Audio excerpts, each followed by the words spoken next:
Today we're focusing on one of the most devastating stories to unfold in Gauteng in recent years, the Vanderbijlpark scholar transport tragedy.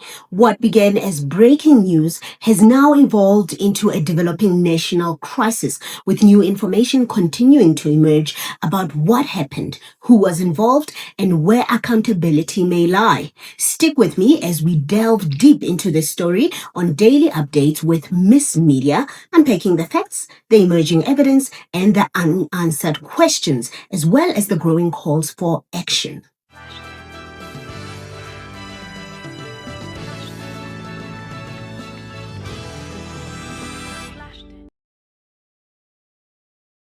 This is not just a headline. It's about children. It's about families, schools, and a system under scrutiny. But first, let's think about what happened.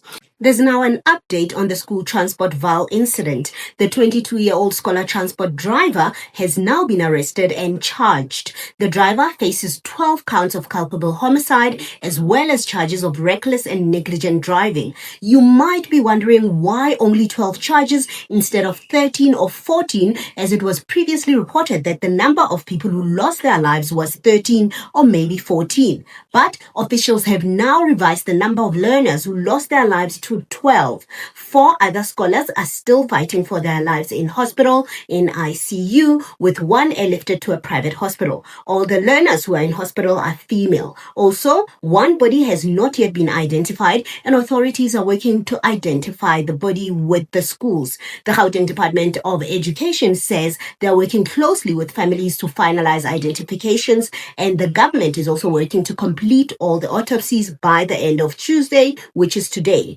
Police have confirmed that one learner has been discharged. Let's begin with what is confirmed.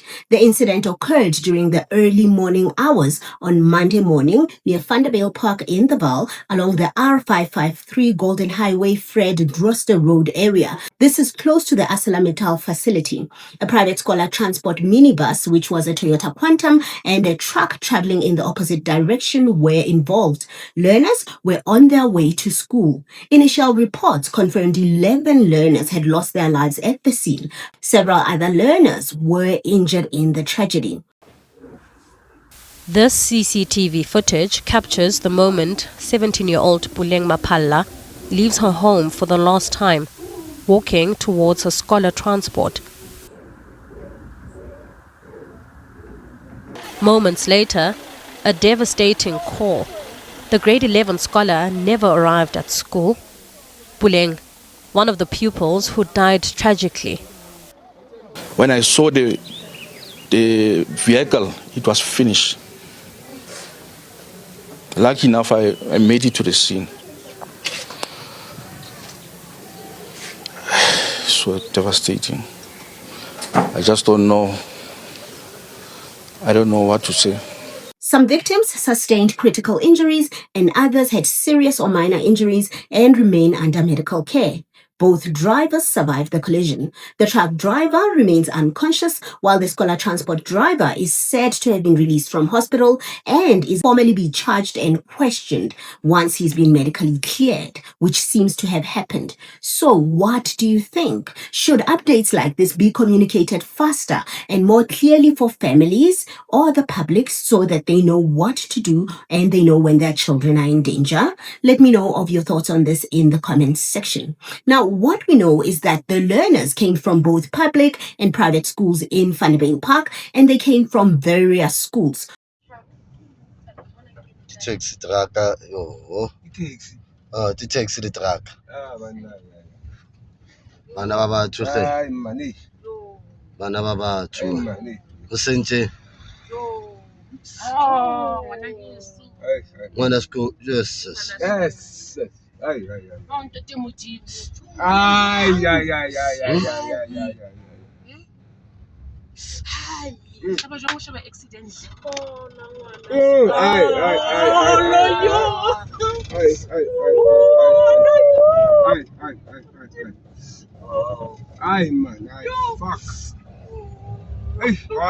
Officials have confirmed that the minibus was transporting learners to multiple schools, with reports indicating as many as 5 different destinations.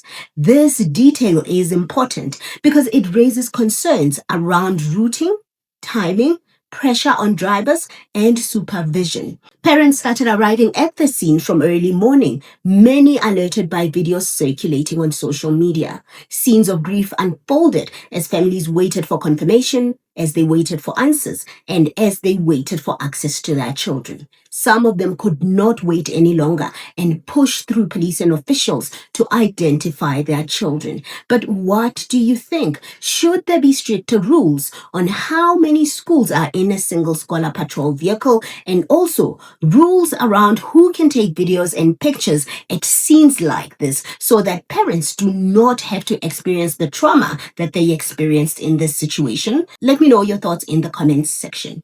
Now let's move on to the driver of the scholar patrol vehicle. Authorities have said the driver is 22 years old and he survived the crash and has now been released from hospital. The police have stated that he will formally be questioned once medically cleared, which has now happened. Investigations are still at an early stage, but witness statements have already been collected. However, reports and sources close to the investigation suggest several concerning issues. The driver may not have held a professional driving permit, which is known as a PDP.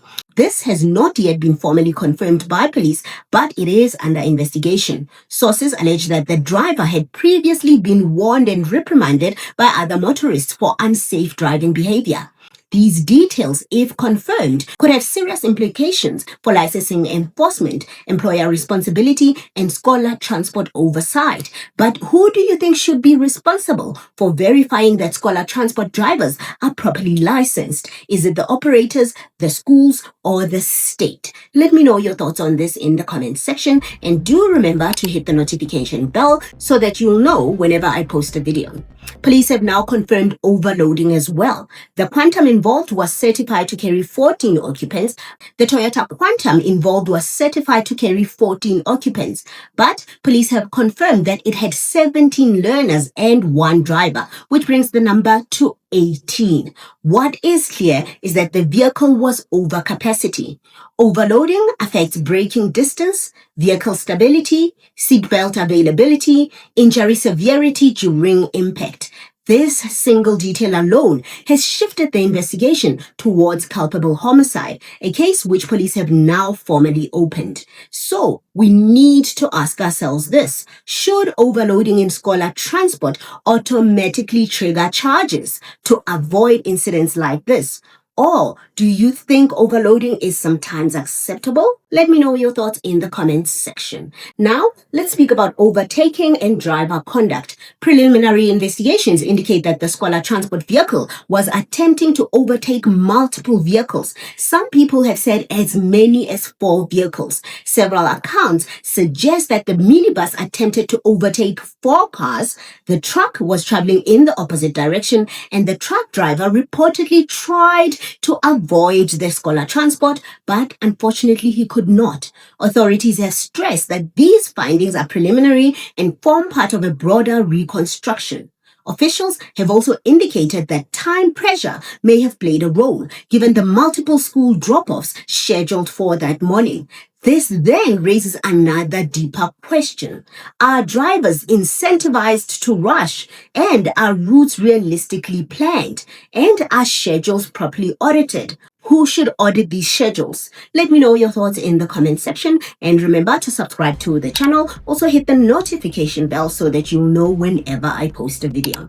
Now let's speak about a critical development that has come up in this case. Authorities have now confirmed that the truck was fitted with a Dashcam, which means that this Dashcam may assist in investigations. There was a passenger in the truck who was not injured. This provides visual confirmation of events, independent eyewitness testimony, and clarity on vehicle positioning and speed. This evidence could significantly influence the direction of the investigation, possible prosecutions, and accountability determinations. Now let's talk politics. So far, President Ramaphosa has led the nation in extending condolences to the affected families. Government has confirmed that psychological support will be provided for families, schools, and learners.